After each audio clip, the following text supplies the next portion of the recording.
Bonjour, mesdames et messieurs, bienvenue sur ce 10e épisode. Nous jouons actuellement l'Égypte sur Conflict of Nations. Je tiens à vous rappeler que cette partie est une partie communautaire. Ici, les abonnés qui jouent avec moi sont l'Iran et l'Éthiopie. Alors, depuis le précédent épisode, il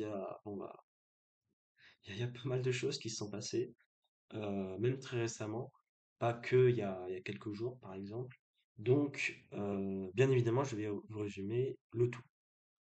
Alors, commençons par les conquêtes actuelles. Euh, pour ma part, donc la conquête principale que j'étais en train de réaliser, c'était celle du Tchad, hein, comme vous pouvez le voir, enfin, quasiment envahi. Et pour ceux qui se demanderaient pourquoi tu as laissé quelques provinces dans, enfin, quelques provinces du Tchad, donc, pourquoi tu les as laissées? Pourquoi tu ne les as pas prises? Tout simplement parce qu'il y avait des troupes du Nigeria qui étaient présentes dessus. Donc, il y a en fait des troupes terrestres qui attaquaient les provinces du Tchad, donc ce qui signifie que ces troupes terrestres sont au centre de ces provinces. Et je crois bien que j'avais expliqué, oui, même j'en suis sûr, que j'avais expliqué la chose suivante à propos des troupes inactives. Puisque, donc pour ceux qui ne sauraient pas, le Nigeria ici, alors certes, c'est un pays jouable par un joueur, c'est le cas de le dire. Cependant, le joueur, il a quitté la partie depuis un moment. Et donc, pour garder quand même un peu d'action, si je puis dire, il y a un bot qui a pris le contrôle du pays, donc ici, du Nigeria. Et donc, ce bot, il va construire des bases militaires jusqu'au niveau 2, jusqu'à les améliorer au niveau 2. Il va former des unités, hein, telles que beaucoup de véhicules blindés quand même, notamment les véhicules de reconnaissance et de combat, par exemple, voilà, qui va améliorer jusqu'au niveau max, par exemple, bref. Et en gros, si vous avez le malheur de croiser les troupes terrestres de ce genre de pays avec vos troupes terrestres, bien entendu, sur une province, alors bien sûr, sur une province qui n'appartient ni à vous ni à lui, parce que si ça lui appartient, et que vous n'êtes pas en droit de passage, vous lui déclarez la guerre automatiquement, donc ça c'est logique, eh bien, ça aura la fâcheuse tendance de déclarer la guerre automatiquement alors que je ne suis même pas en guerre avec le pays. Donc c'est dire que là, par exemple, je sais qu'il y a une unité qui est dans cette province, alors plus précisément un véhicule blindé, je crois, un véhicule de combat blindé.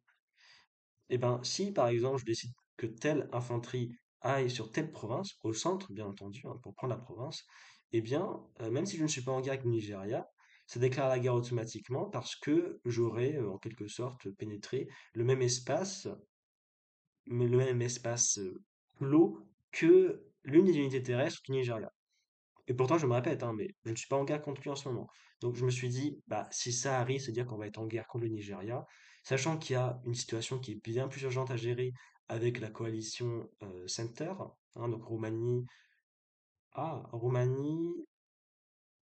Pologne, et apparemment, il n'y a plus Cuba. Bon, sachez qu'il y a quelque temps, c'était Pologne plus Roumanie plus Cuba. Je me suis dit, bon, vaut mieux pas qu'on soit divisé en deux fronts comme ça. En plus, on n'a pas tant de troupes que ça.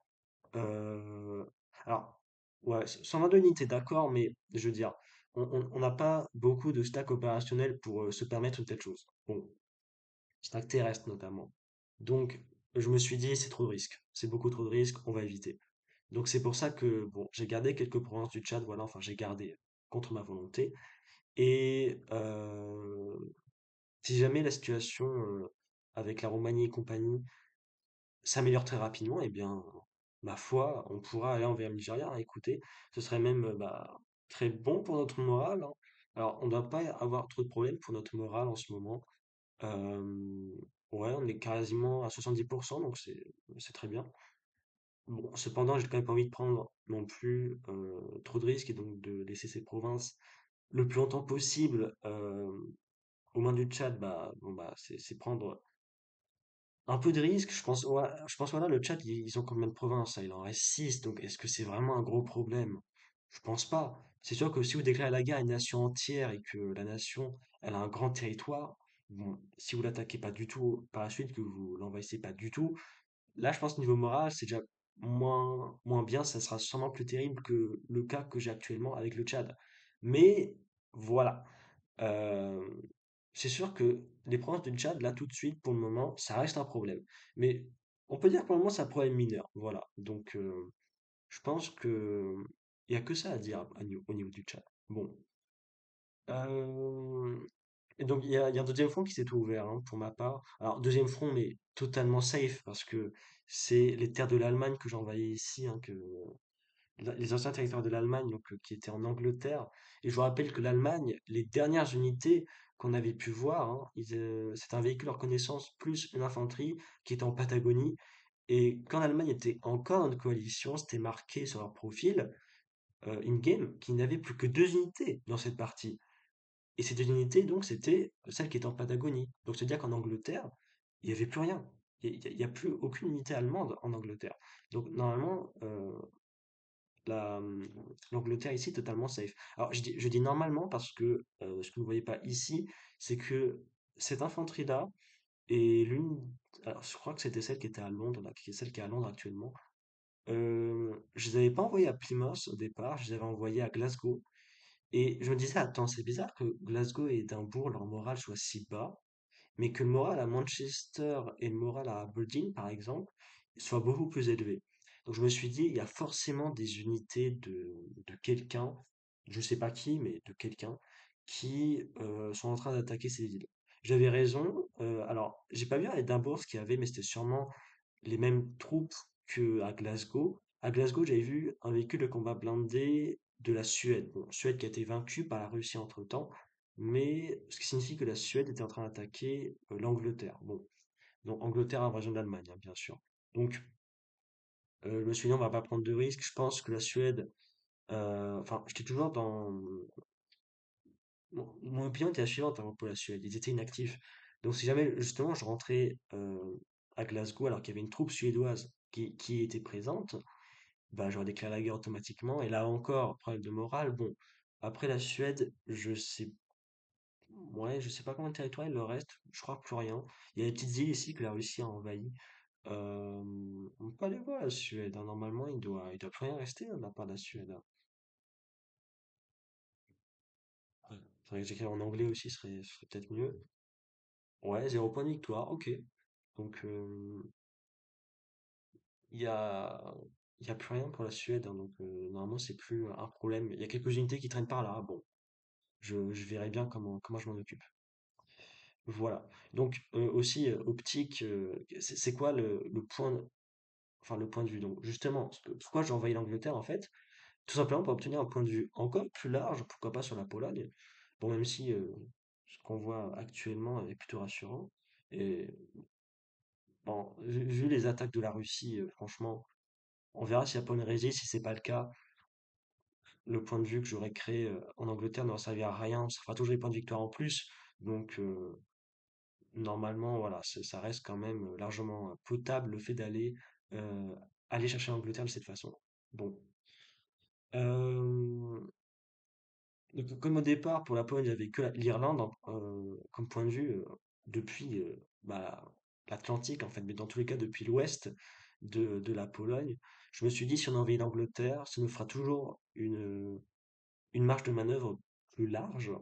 Et donc, ça ne pourrait que faciliter euh, ma tâche, hein, parce que si jamais on voudrait attaquer la Pologne, et bon, je me suis dit ça, et je me suis dit, bon, bah, ça fait en plus des points de victoire supplémentaires, donc ça peut vraiment être que bien pour moi, voilà. Et au pire, si la Pologne envahit tous les territoires, genre envahit en Irlande et en Angleterre, bah, c'est pas si grave niveau stratégique. Parce que moi, Égypte, je suis de l'autre côté de l'Europe, littéralement, hein. Très franchement. L'Angleterre, c'est un peu vers le nord-ouest de l'Europe. Bon, même si il y a la Norvège, la Suède, la Finlande qui sont encore plus au nord.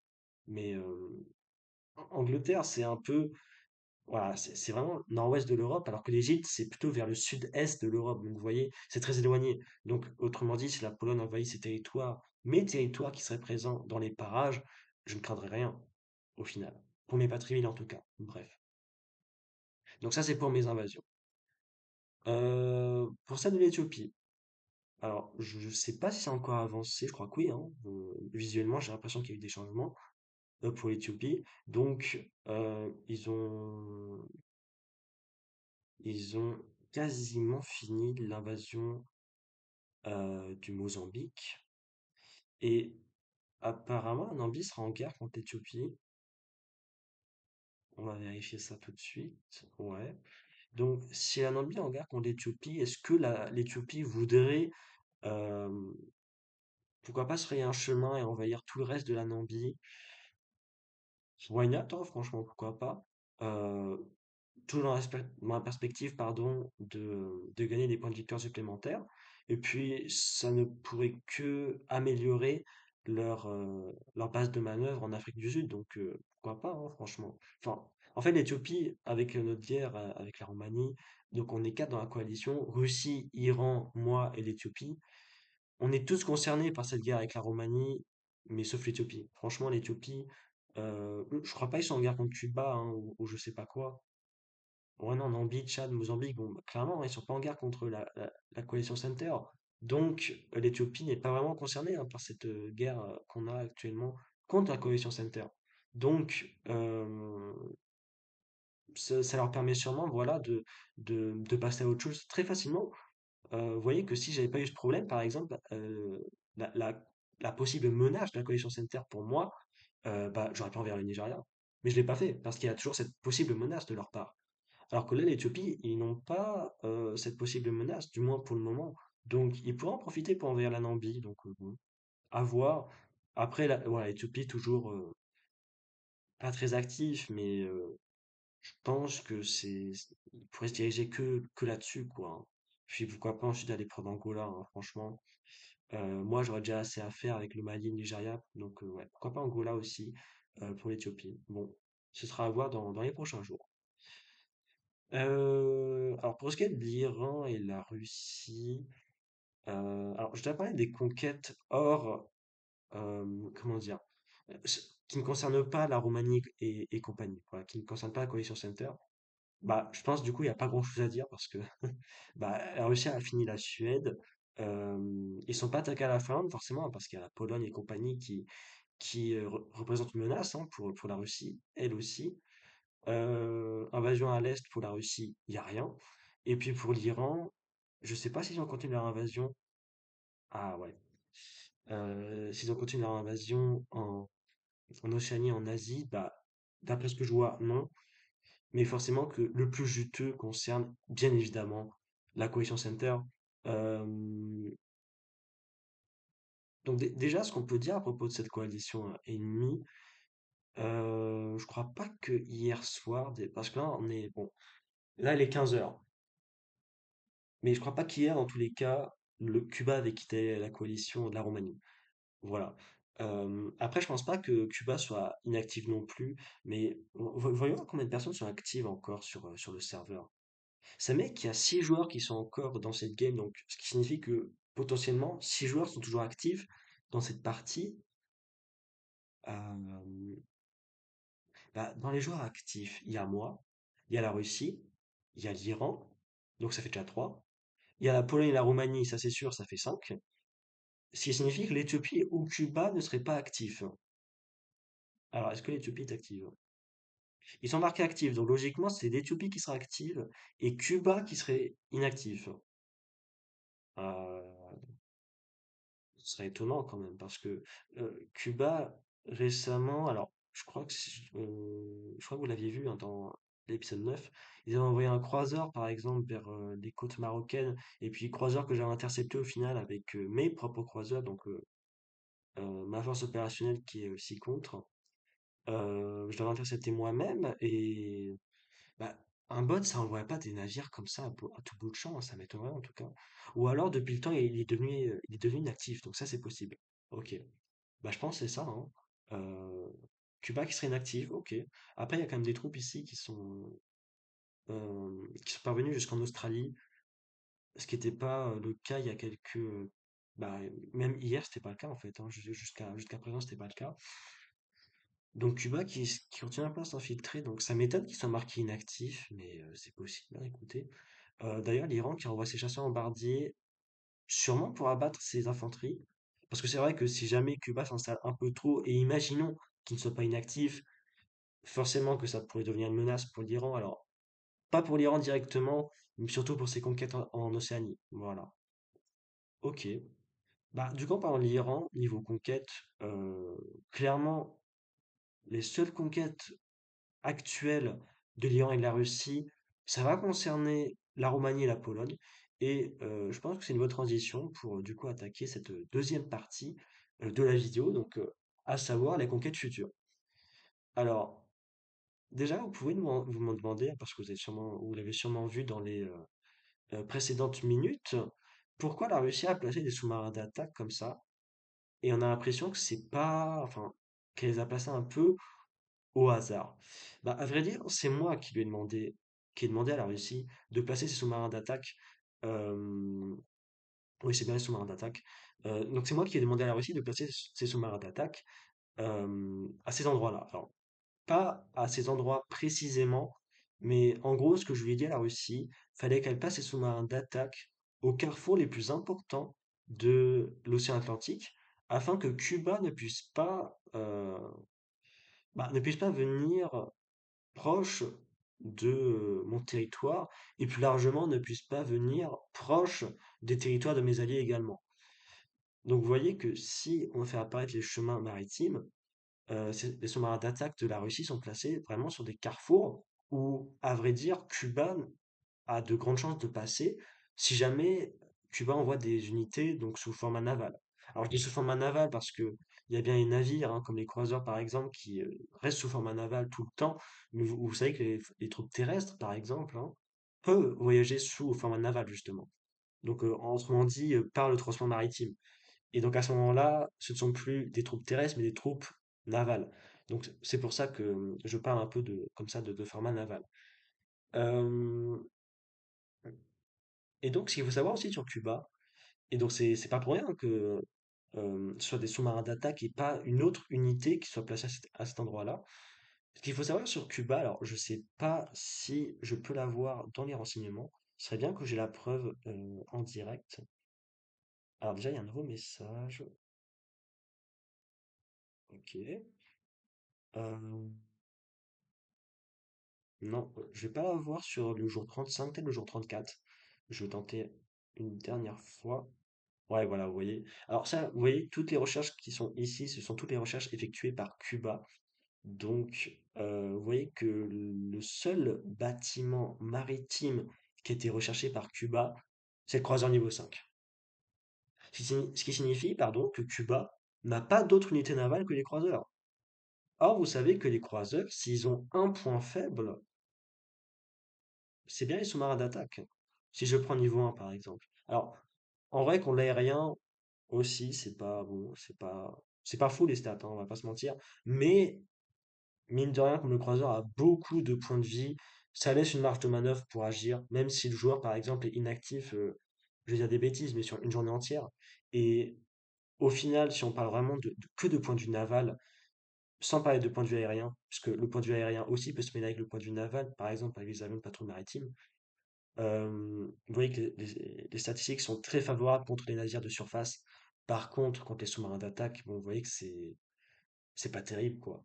Deux de statistiques d'attaque et de défense contre les sous-marins d'attaque pour les croiseurs. Et au niveau 5, donc au niveau max, pour le croiseur, on passe de 2 de statistiques à 5. Vous voyez?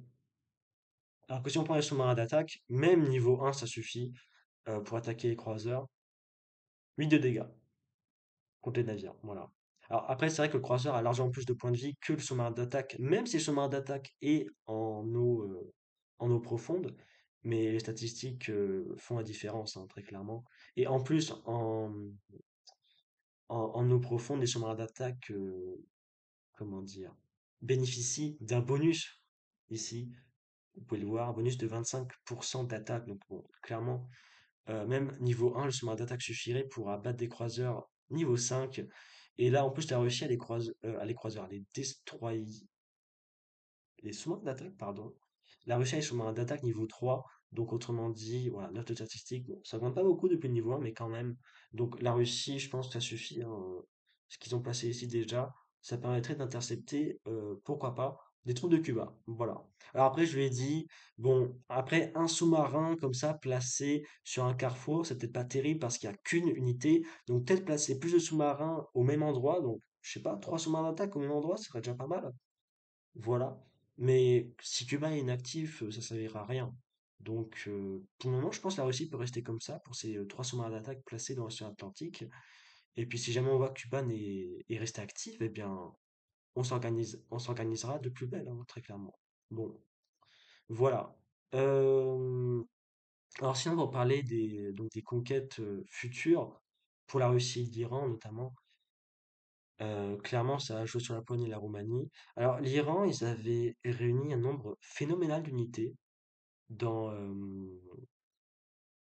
dans mon pays en fait, mais comment dire, dans l'Égypte initiale en fait, dans mon territoire initial, donc vers les Patrivides très clairement. Et je comprenais pas vraiment pourquoi honnêtement. Et j'avais même un doute au départ. Attends, est-ce qu'il veut pas juste me trahir l'Iran? Est-ce qu'il voudrait pas juste euh, est-ce qu'ils sont pas en train de quitter la coalition et ils vont m'envahir comme ça du jour au lendemain? Alors pas du tout. Hein, je m'étais trompé forcément. Euh, mais bon, je pense faut Conflict of Nations, c'est quand même un jeu. Le doute, en vrai, il peut être dans ces situations-là que bénéfique.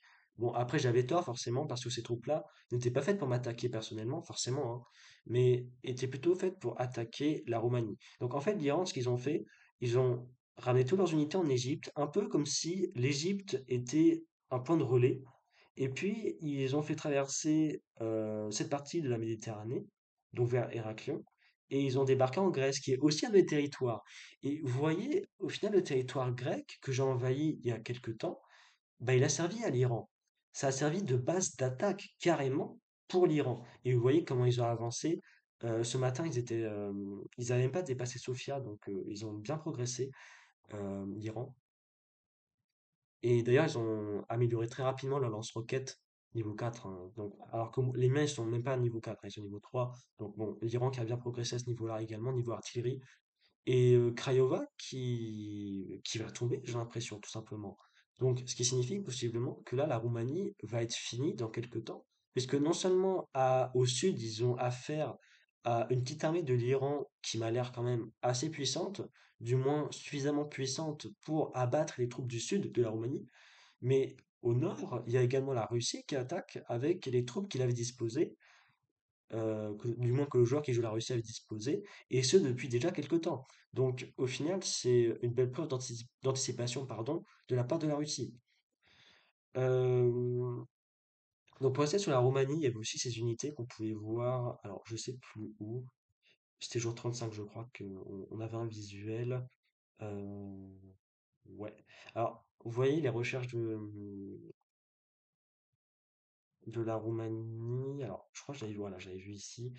C'est déjà un peu plus précis. Recherche en cours, SAM niveau 5 et frégate niveau 2. Bon, clairement, les frégates niveau 2, ça va pas leur servir parce qu'ils n'ont pas de base navale.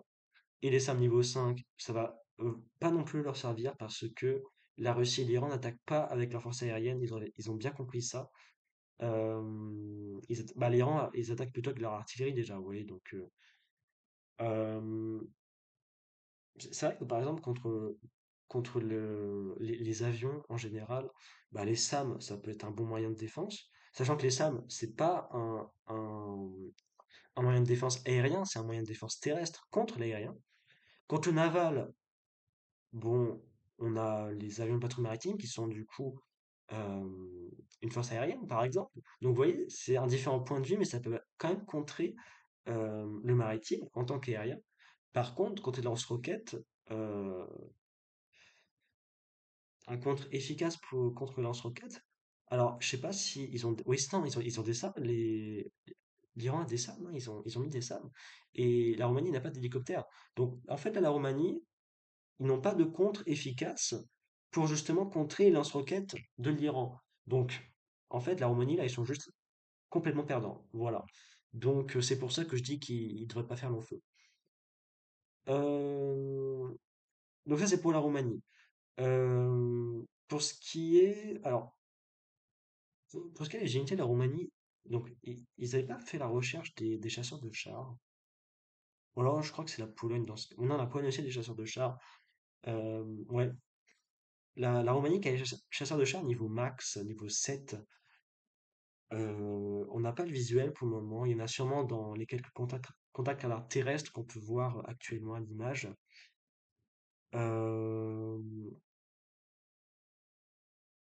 Ça pourrait être dangereux peut-être pour la Russie, les chasseurs de chars de la Roumanie, parce que la Russie, ils ont plutôt des tanks niveau 3. Alors forcément que le tank va être perdant contre le chasseur de chars, mais ils en rencontrent pas pour le moment. Donc, ah si, ils en ont rencontré. Ouais. Bon, après, les chasseurs de chars de la Roumanie sont, par exemple, ici, sacrément endommagés. Donc la Russie devrait pas avoir trop de mal. Ouais. Vraiment, la Russie n'en rencontre pas trop. Donc ça va, ouais. Donc, résumé, pour la Roumanie, pour le moment, la Russie et l'Iran sont totalement gagnants. Et la Roumanie, forcément, est totalement perdante. Pour ce qui est de la Pologne, euh, alors, la Russie l'attaque déjà sur le point de vue terrestre. Alors, la Russie aussi a les chasseurs de chars niveau 2. Alors, la Pologne aussi a les chasseurs de chars niveau 2. Vous voyez ici.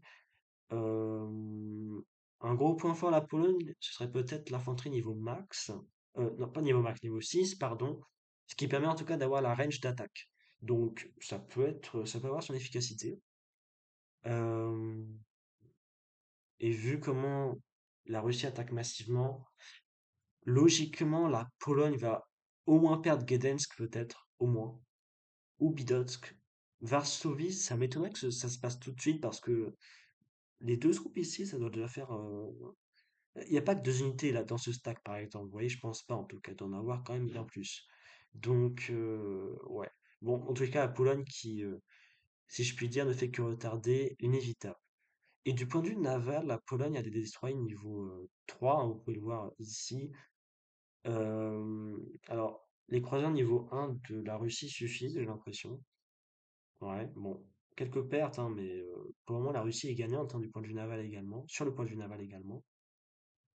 La Pologne qui avait pas de point de vue naval, hein, il y a quelques jours, mais ils ont essayé de faire quelque chose le plus rapidement possible. Bah forcément que ça marche pas comme ça, hein, parce que là, la Pologne, ils s'y sont juste pris bien trop tard, et donc ils n'ont pu former que quelques destroyers niveau 1. Bon, donc insuffisant contre les croiseurs de la Russie, parce que bah, vous savez, hein, les croiseurs, c'est l'unité navale par excellence qui va contrer les navires de surface, alors que les destroyers, c'est plutôt fait contre les sous-marins d'attaque. La Russie en a aussi, hein, certes, mais ils sont quand même plus évolués que les destroyers de la Pologne. Donc au final, la Pologne reste quand même perdante. Voilà. Donc vraiment que des bonnes nouvelles pour notre coalition hein, dans cette guerre. On peut aller voir les pertes hein, déjà qui ont pu être occasionnées de tous les côtés. On peut déjà aller voir la Roumanie, l'Omania. Alors, ok, alors est-ce que ça va me donner ce que je veux? Ah non, non, non, parce que pour ceux aussi qui avaient suivi les précédents épisodes, il y a déjà eu une action notamment en Turquie avec Cuba, la Roumanie, la Pologne qui était survenue. Donc déjà dans cette action, les trois pays avaient subi de grosses pertes. Et donc là, les 46 000 pertes que vous avez vues, la Roumanie là contre l'Iran, il y en avait déjà 20 000, je crois, ou un truc dans le genre, dans tous les cas, qui ont été faites précédemment, donc pas aujourd'hui, en fait, pas en ce 35e jour. Dans tous les cas, au total, la Roumanie, ils ont, contre l'Iran, alors, je vais encore chercher, ils ont 46 000 pertes contre l'Iran, et contre la Russie, ils en ont moins. Ok, ils en ont 2127. C'est sûrement grâce aux chasseurs de chars de la part de la Roumanie qui a pour moi un écart, du moins qui a cet écart, et que la Roumanie est plutôt gagnante contre la Russie niveau perte. Ok. Et pour la Pologne, on va aller voir ça tout de suite. Donc en gros, la Roumanie qui a pas loin de 50 000 pertes au total dans cette guerre en général. Et la Pologne. Alors contre l'Iran, contre l'Iran, la Pologne avait déjà accumulé 22 000 pertes et l'Iran ne nous a pas attaqué en ce 35e jour. Par contre, la Russie, oula, ok, donc la Pologne qui a, en ce 35e jour, pardon, la Pologne n'a vraiment pas beaucoup de pertes. Ok. La Russie qui a quand même quelques pertes pour le moment. Bon. Après, vu ce que je vois là, ça m'a l'air plutôt rassurant, hein, donc on va pas s'inquiéter pour le moment. Ok. Bon, ce qu'il faut retenir pour le moment, en tout cas, c'est que la Pologne et la Roumanie sont plutôt perdants en ce début de phase finale. Ok. Euh, pour clôturer cette vidéo, peut-être que je devrais parler de mes petites ambitions, mes prochaines ambitions dans cette partie. Vous voyez, j'ai positionné des troupes donc à Gibraltar, les troupes terrestres, et il y a des troupes qui se dirigent comme ça vers les territoires de la Roumanie, notamment en Italie. C'est pour une bonne raison. Comme, enfin, je vais m'assurer que la Pologne et la Roumanie soient définitivement vaincues, et dès que c'est le cas, je vais aller prendre l'Italie, au moins le sud de la France et l'Espagne. Donc, non seulement ça fera des points de victoire supplémentaires, mais le véritable but de ces invasions, de ces futures invasions, c'est plutôt un enjeu stratégique. Parce que vous voyez que Cuba, si jamais ils veulent envoyer des troupes par aérien, imaginons qu'il y a un aérodrome ou un aéroport en Espagne, et qu'après leurs troupes voyagent jusqu'à la côte est de l'Espagne et viennent s'infiltrer en Méditerranée, bah j'ai pas de force navale qui est présente et donc ça présente justement potentiellement ça présente un risque pour mes conquêtes et pourquoi pas pour mes patries villes. Alors que si j'envahis l'Espagne et au moins sud de la France et l'Italie, eh ben, je contrôlerai davantage la Méditerranée, je contrôlerai davantage Gibraltar, et de ce fait, je diminuerai largement les chances de Cuba d'infiltrer la mer Méditerranée. Et donc ainsi, j'assurerai la sécurité non seulement de mon pays, et sûrement de ceux de mes coéquipiers. Donc par exemple, pour l'Iran, Cuba pourrait plus débarquer en Turquie ou même en Israël, par exemple, donc en cas de l'Iran. Euh, bon, Cuba ne pourra pas débarquer, par exemple, à Rostov-on-Don, patrie de la Russie, c'est quand même improbable vu toutes les troupes qui y sont présentes. Et pour l'Éthiopie, n'en parlons pas, puisque l'Éthiopie n'est pas concernée par cette guerre, tant mieux pour eux. Donc, vous voyez, en fait, par cette action-là, on fermerait quasiment toutes les chances de Cuba de venir nous embêter, en fait. Et au final, on pourrait aller finir Cuba nous-mêmes euh, si on en a les moyens, forcément. On pourrait aller nous-mêmes aller les finir et eux n'auraient plus de contre-jeu, en fait. Cuba n'aurait plus de contre-jeu. Donc, c'est, ces futures invasions auraient plutôt comme but une finalité stratégique. Voilà. Donc pour la Roumanie, c'est sûr que ce soir, je commencerai à envahir l'Italie. Pour la Pologne, je vais m'abstenir un petit peu encore parce que c'est pas sûr que la Russie gagne son combat au niveau terrestre. Au niveau naval, je m'inquiète pas, la Russie gagnera, ça, sans aucun doute. Par contre, pour le point de vue terrestre, à voir. Là, le doute est permis, je pense. Voilà. Je pense avoir résumé à peu près l'essentiel pour ce stade de cette guerre. Donc, avec cette game où nous jouons l'Égypte actuellement. On se retrouve pour un 11e épisode dans 3-4 jours, voilà, comme d'habitude. Ainsi, je vous souhaite une très bonne journée ou une très bonne soirée, ça dépend bien évidemment de là où vous êtes dans le monde. Et ainsi, je vous dis à plus.